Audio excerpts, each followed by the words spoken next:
నందేమో నాన్నకి సింహం నీ అమ్మకి వాహనమై ఉండలేదా ఎలకేమో తమరికి నెమలేమో తంబికి రథమల్లే మారలేదా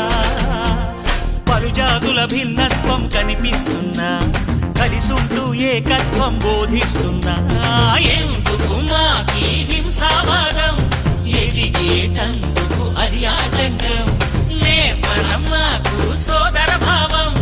మార్పులు మాలో కలిగేలా ఇవ్వు భరోసా గం గణపతి గం గణపతి గం గం గం గం గం గం గణపతి జై జై గణేశ జై కొడత గణేశ జయములిప్పు బొజ్జ గణేశ హై హై గణేశ అడిగేస్తా గణేశ అభయమిప్పు బుజ్జి గణేశ